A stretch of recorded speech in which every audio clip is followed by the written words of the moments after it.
여러분 안녕하세요. 안녕하세요. 사주명리 조선왕조실록 번외편 시간입니다. 오늘도 우리 역사 덕후 신석주님을 모시고 한국 정치에 대해서 조금 더 깊게 알아보는 시간을 갖도록 하겠습니다. 안녕하세요. 예, 반갑습니다. 네, 이제 세계사적으로 이 17세기라고 하는 그때를 이제 흔히 그 절대군주의 시기다. 프랑스 이제 루이 14세 그 지미국 국가다. 뭐 이런 말을 했다고 해가지고 이제 그 시기를 이제 절대군주의 시대다 이렇게 얘기를 하는데, 이 제가 볼 때는 이제 좀 비슷한 시기에 이 조선에서도 저는 이제 절대군주가 있었다라고 생각을 합니다. 저는 바로 이제 그 인물이 이 좀 숙종이라고 좀 생각을 하는데, 좀 어떻게 좀 생각하십니까? 맞는 말이에요. 숙종 같은 경우는 조선에서도 저만큼 왕권을 이렇게 막 휘두른 사람이 있나 네. 싶을 정도로 이제 그 왕권을 좀 마음껏 휘둘렀고, 일단은 조건이 괜찮았어요. 이 사람이 이제 조선 중기 임금들이 선조 이후로부터 다 이제 정통성 문제가 있었는데, 숙종은 삼종 혈맥이라고 그래가지고 효종, 현종, 숙종 이래가지고 이렇게 정통성 이게 독자로 쭉 내려온 이런 게 있었던 데다가 성질이 너무 더러워가지고 이렇게 어지간하면은 이게 당할 수가 없는 사람이었고, 이게 당의 통략 이런 데 보면은 왕이 됐을 때 14살이었는데 온 조정을 두려움에 떨게 만들었다는 거예요. 14살 때부터. 그런 기록이 있고, 자기 엄마도 얘는 아주 뭐 성질이 너무 개팍해가지고 내가 낳는데도 아침, 점심, 저녁 이게 다 달라가지고 어떻게 할 수가 없는 인간이다. 뭐 이런 기록이 남을 정도로 이제 뭐 그런 정도의 사람이었죠. 네. 그러니까 이제 숙종의 어머니가 이제 명성왕후라고 하죠. 예, 네, 예. 네. 그 이제 그 고종 때 이제 그 이 명성황후하고 좀 다르게 왕후. 예, 네. 예. 근데 그분도 제가 알기로는 굉장히 좀 성격이 보통 그 분이 아니었던 걸로 알고 있는데, 그분이 뭐 그런 정도로 이렇게 뭐 고개를 절레절레 했다고 하면 정말 숙종은 대단한 인물이었던 것 같네요. 그렇죠. 그 엄마도 만만치 않은 사람이라서 이제 조선 왕 중에 후궁이 없는 사람이 딱 한 명 있어요. 현종. 네, 네, 그 명성황후가 하도 그냥 난리를 쳐가지고 후궁이 전혀 없고, 현종은 굉장히 착했거든요. 네. 근데 그 명성황후 같은 경우는 마지막에 죽을 때도 이렇게 숙종이 천연두 걸렸거든요. 네. 그 겨울에 막 찬물 뒤집어 쓰고 자기 아들 낳으라고 해서 숙종은 낳았는데 자기는 죽었어요. 병 걸려서. 네. 그 정도로 막 자기 하고 싶은 건 막 마음대로 하는 그런 사람이었어요. 숙종을 우리가 이제 절대 군주다 이렇게 이제 얘기를 하는 데는 뭐 아마 이론이 없을 텐데, 그런데 이제 당시에 보면 절대 신하가 있지 않았습니까? 바로 이제 그 송시열이라고 해서 당시 이제 서인의 수장이고, 또 이제 조선 중기 이후에 사실 조선사에 이제 뚜렷한 이 족적을 남긴 인물인데, 바로 이제 그 송시열이라고 하는 절대 신하를 한 방에 날린 이런 그 인물이 또 바로 이 숙종 아닙니까? 네, 그 둘의 관계가 좀 어땠는지, 그 좀 이 송시열을 좀 중심으로 한번 설명을 좀 해주시죠. 그렇게 절대군주, 절대신하 이런 거 맞추는 거 좋아하시네요. 아, 근데 송시열은 말씀하신 대로 그럴 만한 사람이죠. 송시열은 인조 때부터 숙종 때까지 그 임금 4명을 섬기는 정도. 그때 당시 이제 송시열하고 얘기 안 하면은 뭔 일이 안 될 정도의 이런 큰 뭐 권력을 가진 사람이었고, 지금 뭐 한국의 역사가 틀어진 게 다 송시열 때문이다. 송시열은 완전히 꼴통이다. 이런 식으로 나오는데, 의외로 송시열이 좀 그런 사람이 아니에요. 개방적인 면모가 상당했고, 예를 들면 이렇게 여성들 교육을 해야 된다든가, 잘 대표적으로 뭐 대동법 같은 경우도 처음엔 반대하거든요. 네. 근데 반대 이유가 알려지기로는 뭐 기득권을 사수하려고 그랬다 그랬는데, 그게 아니고, 야, 그 대동법 잘못하면 백성들한테 세금이 더 많아질 수가 있어 라든가, 뭐 쌀을 안 나오는 지역은 어떻게 할 거야, 뭐 이런 식으로 반대를 했다가 나중에 실제 시행되는 거 보니까 이게 괜찮아요.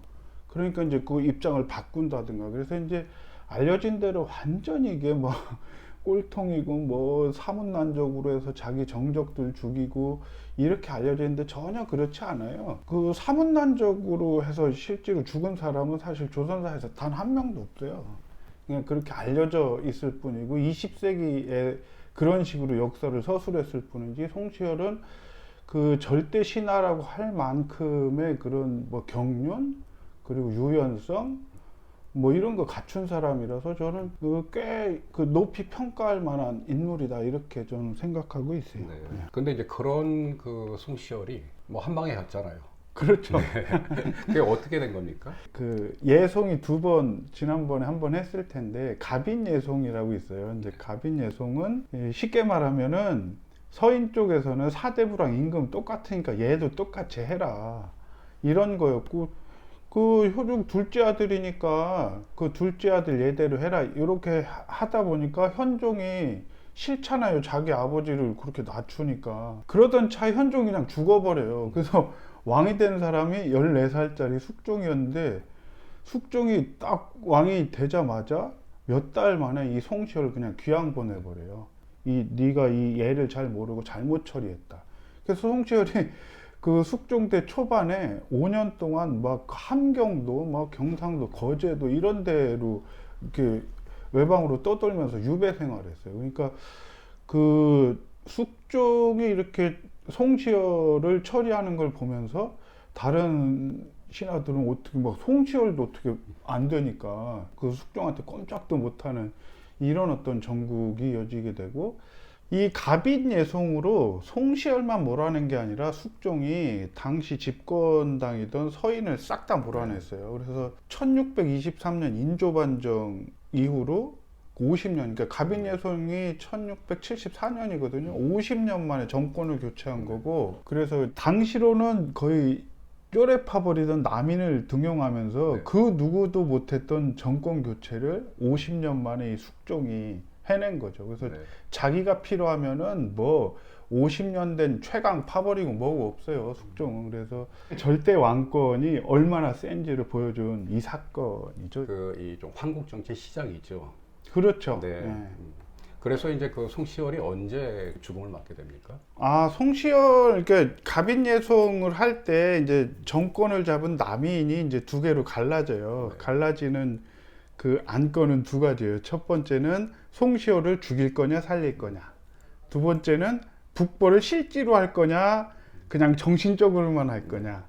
그게 갈라지는데 이 숙종이 또 아주 노련해가지고 바로 안 죽이고 이 온건파 손을 들어줘요. 그래서 이제 그 송시열이 그때는 안 죽습니다. 그 뒤에 이제 기사환국 네. 두 번째 환국 때 이제 그 송시열이 죽게 되죠. 우리가 이제 보통 이제 숙종 또 이제 숙종대를 얘기하면 우리가 이제 결코 빼놓을 수 없는 것이 바로 이제 황국 정치 아닙니까? 그러니까 먼저 그 황국 정치라고 하는 게 도대체 무슨 뜻이고 또 그게 실제로 숙종대에 좀 몇 차례가 있었는지 한번 개괄적으로 한번 좀 먼저 말씀을 좀 한번 해주시죠.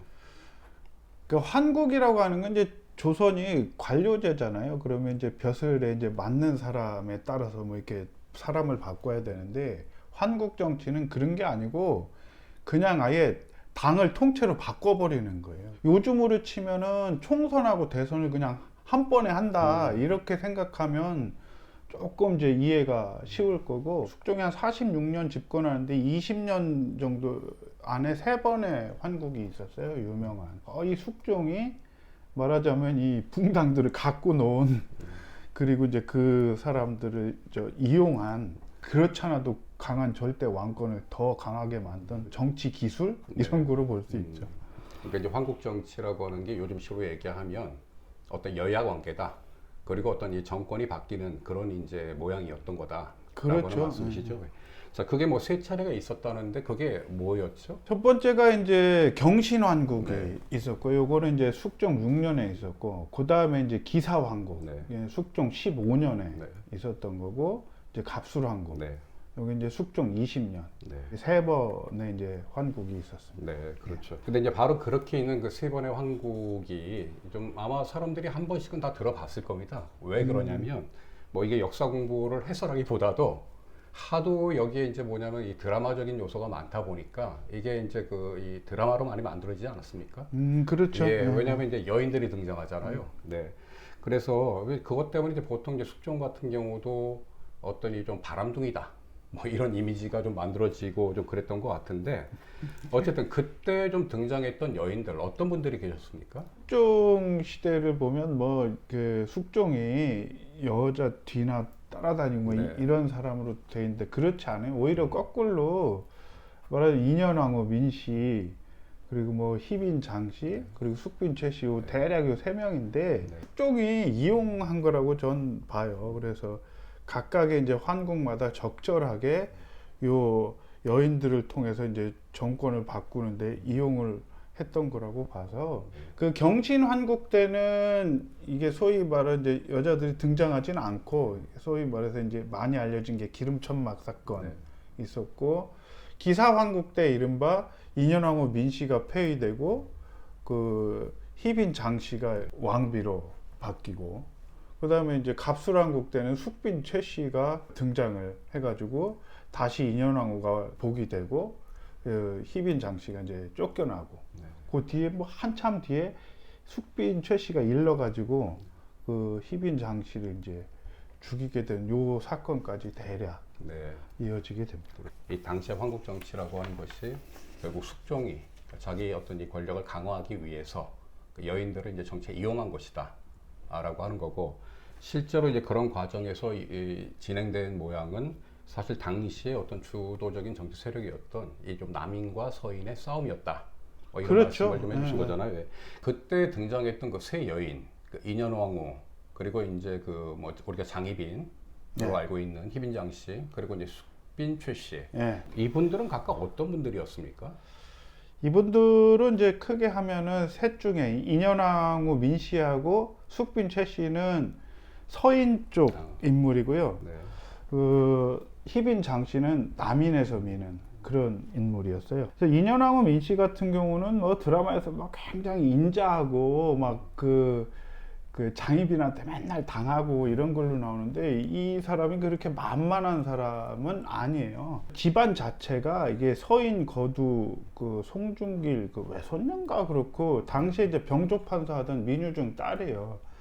그래서 첫 번째 왕 민경화가 죽자마자 서인은 이 물실 국혼이라고 해서 왕비 자리 놓치면 안 되거든요. 그래갖고 바로 1년 만에 급하게 들인 게 인현왕후 민 씨고 의외로 막 실록에 기록이 남아 있어요. 희빈장 지금 종아리 때리기도 하고 숙종이 인현왕후 민 씨 그렇게 좋아했던 것 같진 않아요.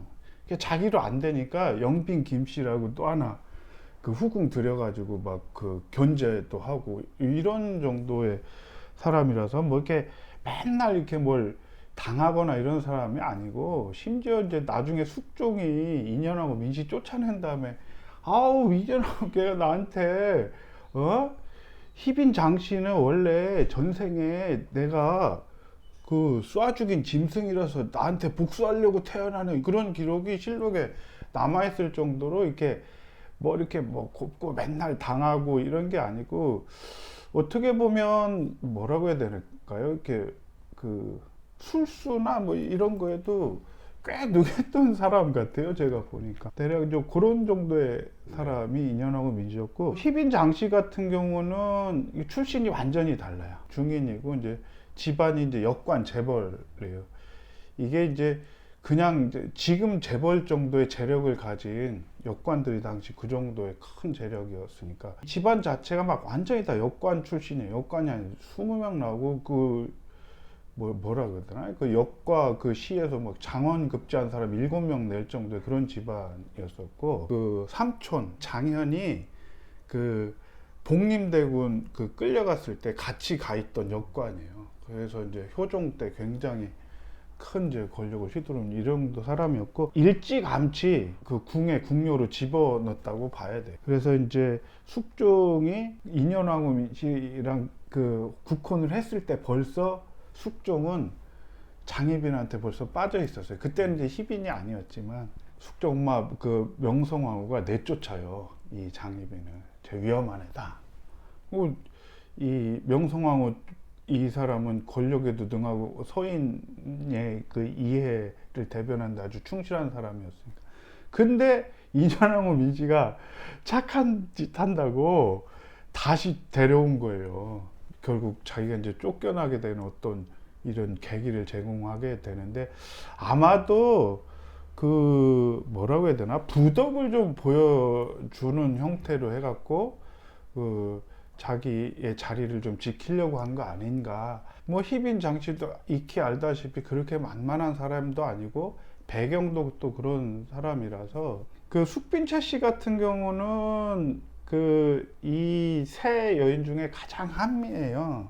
원래 이제 이 사람 출신이 무술이다 이런 얘기도 있고, 나중에 뭐 보면은 친방 그 라인이었다, 이제 바느질하는 당시 이제 궁녀들보다 더 밑에 있는 거의 이제 천한 신분이었다 이 정도였었고, 희빈 장씨의 견제를 굉장히 많이 받았다고 그래요. 심지어는 뭐 숙종이 막 꿈을 꾸는데 아우 용이 막 그 땅에서 못 나오고 막 있는 거여서 막 급하게 가봤더니 뭐 장독이인데 그걸 탁 열고 봤더니 숙빈채 씨가 그 안에 장희빈한테 얻어맞아가지고 거기 갇혀 있었다는 거 아니에요. 그래서 살려내갖고 그때 태어난 사람이 영조다 뭐 이런 야사 같은 게 전해질 정도. 근데 희빈 장씨로서는 자기도 아들 하나 낳아가지고 그런 지위까지 간 사람이기 때문에 그 숙빈채 씨가 아들 낳으면은 자기 지위를 분명 위협할 이런 계기가 되기 때문에 뭐 이렇게 잔인하게는 했지만 충분히 개연성 있는 얘기다 이렇게 봅니다. 참 아주 엄청난 이야기들이 막 전개가 되는데, 근데 그래서 그때 소위 얘기하는 이제 공작 정치라고 하는 거, 이게 굉장히 좀 많았다고 이렇게 얘기하지 않습니까? 그렇죠. 예. 네, 그런 게 좀 어떤 것들이었습니까? 한국 정치 같은 경우 이제 처음에 보면 이제 아까 말씀드렸다시피 가빈예송 때 송시열을 안 죽였다고 그랬잖아요. 근데 경신환국 때 이 남인 그 거두들이 다 죽어요. 그 남인 쪽에서 보면 어떻겠어요? 아, 이 자식들이 우리는 살려줬는데 지들은 우리 두목을 네. 죽여? 그러니까 그 다음에 기사왕국 때 송시열, 김수왕 이런 사람을 죽이거나 이미 죽은 사람들 막 삭탈하고 이런 싸움이 되기 때문에 거의 이제 안 죽이면 죽는다 이러기 때문에 무슨 뭐 도리고 뭐 이런 뭐 도덕이고 뭐 이런 게 없어요. 일단은 막 그 뭐 공작이라도 해가지고 이제 하는 거죠. 이제 쉽게 말하면 이제 이중 간첩을 심는 거 뭐 이런 공작들이 이제 경신왕국 때 있었고 뭐 그런 거 많이 해요. 화약 같은 거 이거를 정적 집에 이렇게 던져놔. 말하자면 마약 사범들 던지기처럼. 그리고 제가 지금 역모를 꾸미고 있습니다. 조사해 보세요. 나오면 막 화약, 뭐 불화살 이런 거 나왔다고 한다든가. 그리고 뭐 가장 유명한 거는 일단 뭐 기사왕국 때 이미 이제 그때 장옥정이 들어와 있긴 했지만 그런 것도 다 이게 공작으로 눈에 띄게 했다는 거 아니에요. 갑술왕국 때도 갑자기 뭐 이렇게 숙종이 숙빈 최 씨를 만나는데 그 되게 웃겨요. 인현왕후가 쫓겨난 그 방에서 숙빈 최 씨가 음식 차려놓고서 인현왕을 위해서 빌고 있었는데 우연히 숙종이 그걸 봐가지고 기특하구나 해갖고 뭐 승은을 내렸다 이런 건데, 그런 것도 사실은 막상 그런 일이 있었다 치면 이게 다 그런 게 이제 눈에 띄도록 공작을 했었다고 봐야 되죠. 그래서 그런 공작들이 뭐 요즘보다 훨씬 더 심한 공작들이 많이 있다고 봐야 되고, 갑술왕국 때는 뭐 화려합니다. 네. 이제 그만큼 아마 이제 권력이라고 하는 게 뭐 이렇게 민감한 문제니까 이제 이런 황국을 통해서 또 거기서 이제 그 주인공으로 등장했던 두 명의 여인, 이게 그 시대로 끝나는 게 아니라 이어지지 않습니까? 왜냐하면 이제 그게 결국 이제 아들들을 그렇죠. 낳게 되니까요. 네, 네. 그래서 이제 뭐 실제 숙종한테는 이제 그 아들이 두 명이 있었잖아요. 네, 네, 그게 숙종이 이제 아들이 많지 않았어요. 네네. 근데 이제 문제는 그 두 명의 아들이 그대로 이제 나란히 이제 경종, 그 다음에 영종 이렇게 된단 말이에요. 이제 경종은 그 장희빈이 낳은 아들이고, 네, 그 다음에 영종은 이제 숙빈 최 씨가 낳은 아들 아닙니까? 네. 네. 그래서 이제 결국 당시에 그런 이 황국이 뒤에서 또 다른 또 권력 투쟁을 또 이제 야기했다라고 얘기할 수 있는데, 이제 그 과정이 어떤 건지 한번 좀 설명을 좀 해주시죠. 사실 이 경종 같은 경우는 굉장히 이렇게 별로 이렇게 존재감 없고 뭐 이렇게 병약하고 뭐 심지어는 뭐 장희빈이 죽을 때 뭐 그 중요 부위를 잡아당겨 갖고 뭐 어떻게 됐다 이렇게 알려졌는데 그렇지 않아요. 만약 그런 일이 있었으면 장희빈 장례를 거의 그 왕후에 준하는 그 장례를 치러주거든요. 경종 같은 경우는 사실 세자 자리에 30년 정도 있었어요. 숙종이 막판에 그 세자를 교체하려고 그랬어요. 노론한테 힘을 실어주고 이 노론은 사실 나중에 영조가 되는 숙빈 최씨 아들 연인군을 밀고. 근데 이 경종이 생각보다 말하자면 대리청정을 시켜가지고 거기서 얘는 정치 잘 못한다. 그래서 세자를 교체하려고 하는 이 음모를 숙종 죽기 3년 전에 이 정유독대라고 노론 대신을 불러들였고 이런 음모를 꾸몄다는 게 좀 정설인데 의외로 경종이 그거를 잘 비껴나가요. 40년 이상 그렇게 마음껏 권력을 휘두르는 그 숙종하고 뭐 이렇게 공작 정치를 하면은 뭐 어디 내놔도 서럽지 않은 노론이 짠 함정에 빠지지 않고 잘 빠져나가서 숙종이 죽고 나니까 경종이 왕이 됐죠. 네. 그냥 그렇게 보면은 정치판의 어떤 이 회오리 속에서 자기 저 친엄마 죽고 이런 걸 통해서 전혀 배운 게 없는 이런 사람이 아니고 그런 면에서는 상당히 좀 노련한 모습을 보여줬다고 네. 봐야죠. 숙종이 죽고 경종이 좀 집권하고 나서 네. 그러고 나서도 여전히 정권 혼란스러웠잖아요. 그래서 이제 그때 자연스럽게 말씀하셨듯이 이제 그 노론과 소론이라고 하는 또 이제 이런 좀 새로운 또 당파의 또 대립이 좀 만들어지는데 요 얘기를 조금만 좀 해주시죠.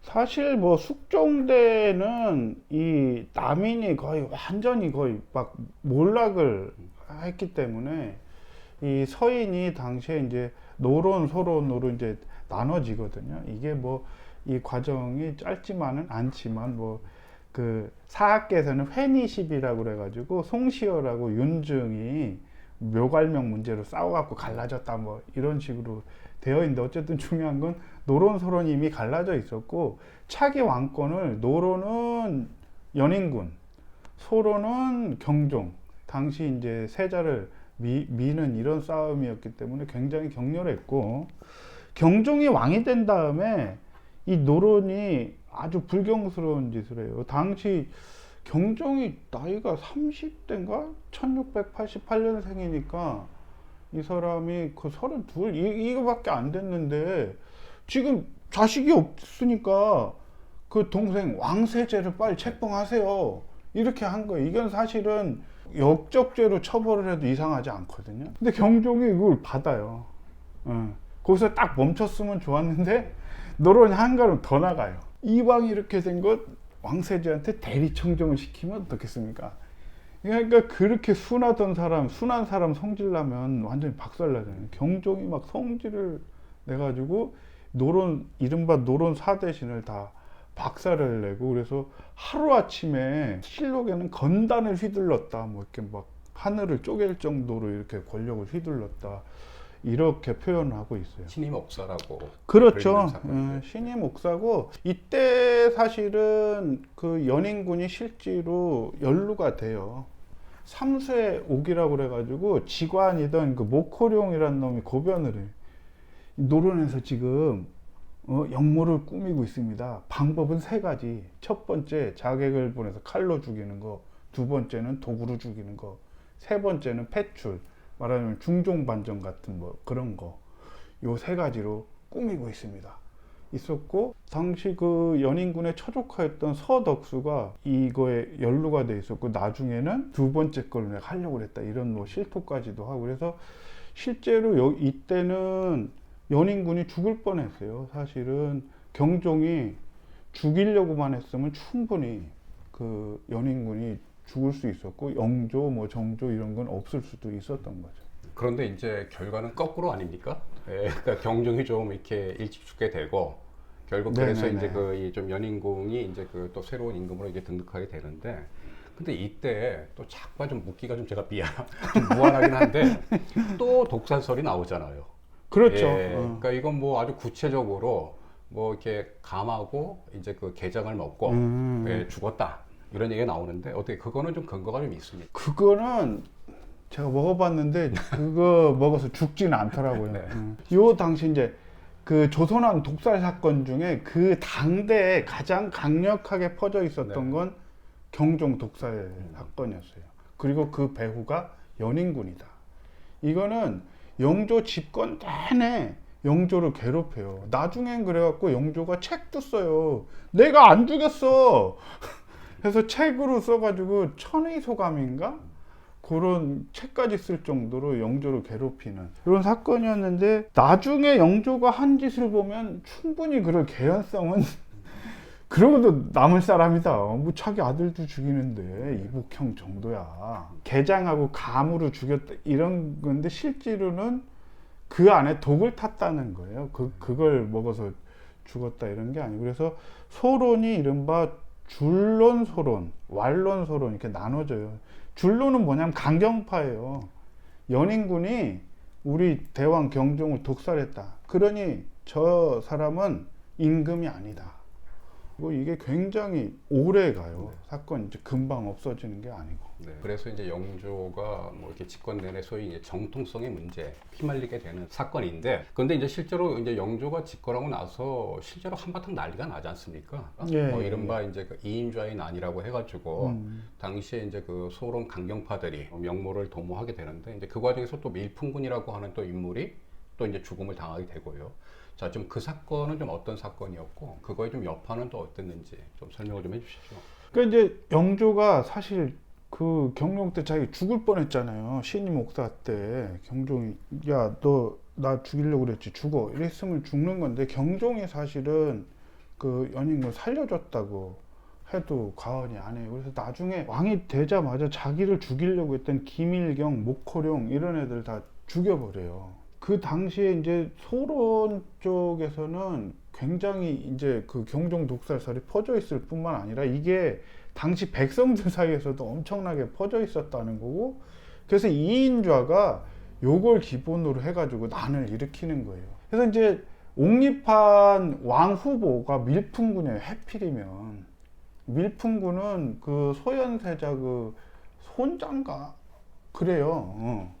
그러니까 사실은 이 효종 때부터 정통성을 부인하는 거죠. 사실 그때부터 잘못됐다 이런 거고, 난 자체는 충청, 뭐 전라, 영남 이 세 군데, 삼남에서 다 일어나고 굉장히 큰 규모였을 건데 의외로 빨리 진압이 되고, 영조가 굉장히 정치에 능한 게 뭐냐면은 이걸 노론을 이용해서 제압하는 게 아니고 강경파 소론, 줄론이죠. 이거를 온건파 소론, 완론들을 등용해서 요거를 제압을 해서 난이 그렇게 크게 번지지는 않는 거죠. 그때 그걸 제압했다고 해서 완전히 또 끝나지 않고 나중에 또 사건이 또 이어지게 되죠.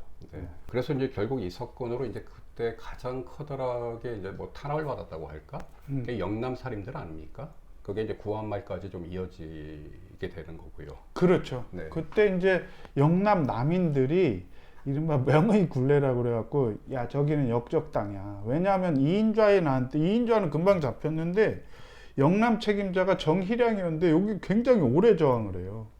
그래서 그 현대에 익히 알려진 노론 음모론, 노론 벽파가 영남 근거를 두고 있었고 이런 건 사실 근거가 하나도 없어요. 그래서 나중에 되면은 영남 만인소가 올라오는데 이게 상소문이 100m나 될 정도로 우리도 좀 써줘라 이렇게 정조 때 그런 소를 올릴 정도로 권력이나 뭐 일반적에서 다 소외되는 그런 계기가 요 이인좌의 난이었어요. 네.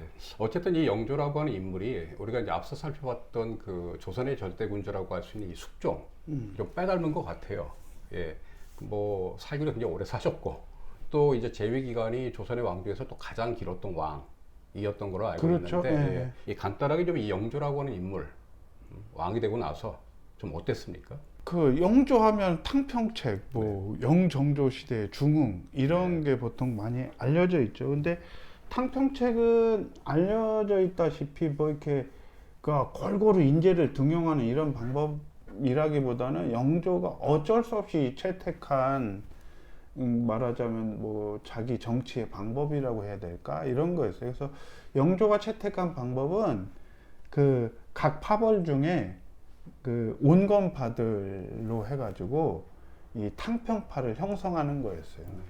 그래서 영조 시대는 사실은 이 탕평파들이 사람들한테 막 그 추앙을 받고 이랬을 것 같지만 그렇지 않아요. 거의 이제 니들 왕딸랑이지. 근데 영조로서는 이제 그런 방법을 취할 수밖에 없었고, 실제 정치는 저는 뭐 꽤 잘했다고 생각해요. 이제 약간 아쉬움이 있는데 뭐 균역법 같은 거 해갖고 이제 뭐 백성들 부담을 반으로 줄여둔다든가 서원을 이렇게 이미 이제 나중에 뭐 대왕군 때 많이 없애지만 이때도 이제 서원을 축소한다든가 뭐 이런 일들이 있었고 뭐 잔인한 형벌 같은 것도 요때 이제 그 이제 못하게 하는 이런 일들이 좀 많이 있고 뭐 이렇게 뭐 서적을 간행한다든가 이런 건 뭐 굉장히 늘어나서 영조가 제법 사학계 혹은 우리가 이제 영정조 시대에 부흥을 했다. 네.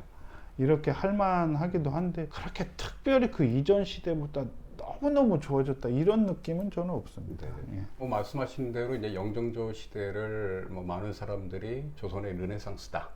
뭐 이렇게 얘기하는 거는 이제 그만한 어떤 경제적인 성장이 이제 그 배경이 되었던 거라고 생각하는데 결국 또 그 기초를 닦은 임금이 숙종 아닙니까? 예. 이 시기가 또 다른 한편에서는 그렇다고 해서 백성들의 삶이 또 그렇게 썩 나아졌는가? 방금 말씀하셨듯이 꼭 그런 건 아니었던 것 같아요. 왜냐하면 장대익산이라고 하는 또 이제 조선의 또 큰 도적이 뭐 활약했던 시기도 이제 그 시기였던 것 같은데 전체적으로 이 황국 정치라고 하는 요 시기를 한번 좀 정리를 해주시면서 오늘을 살아가는 우리가 무엇을 교훈으로 삼아야 되는지 한번 말씀을 좀 해주시죠. 그러니까 한국 정치를 보면 이제 그런 생각은 들더라고요. 이제 경쟁하는 정치 세력을 이렇게 같이 이제 동종 업계 동료로 볼 건가, 없애야 될 적으로 볼 건가. 요 면에서 한국 정치의 시대는 거의 없애야 될 적으로 봤던 거고, 이게 이제 그 뒤에 그 당시 조선의 최고 책임자였던 이 숙종의 은밀하고 내밀한 공작이 또 섞여지면서 굉장히 이제 피를 부르는 이런 식으로밖에 갈 수가 없었다고 봐야 되고 숙종 때 이루어진 많은 뭐 대동법의 뭐 실시라든가 뭐 그 일본하고 은 무역해갖고 굉장히 경제가 좀 좋아졌다든가 이런 게 굉장히 큰 성과로 더 나갈 수 있는 이런 거를 정치 분야에서 좀 이렇게 틀어막은 어떤 좀 저열한 정치 아니었는가. 숙종대 이 환국 정치를 보면 와, 정치 공작이 정말 화려합니다. 이게 짧은 시간에 다 말할 수 없을 정도로 화려하기도 하고 잔인하기도 하고 저열하기도 하고 그렇습니다. 근데 저는 이 정치가 계속되는 한 이 공작이 개입되는 거는 어쩔 수 없다. 공작은 정치의 본령이다. 그냥 있는 상수다. 그래서 이 공작이 진행이 된다고 막 그 정치를 너무 혐오하거나 이러면은 더 저열하고 어이없는 공작이 더 진행이 되거든요. 정치에 관심을 더 갖고 국민들이 관심을 가지는 만큼 그 정치의 수준이 더 올라갈 수 있다. 이런 거는 약간 좀 명심했으면 좋겠다. 그런 생각이 좀 듭니다. 자, 오늘도 우리 역사 덕후 신석주님을 모시고 한국 정치를 조금 더 깊게 알아보는 시간을 가졌습니다. 많은 도움이 되셨길 바라고요. 오늘도 수고 많으셨습니다. 네. 자, 다음번 이모화병 편을 가지고 다시 여러분들을 찾아뵙도록 하겠습니다. 고맙습니다.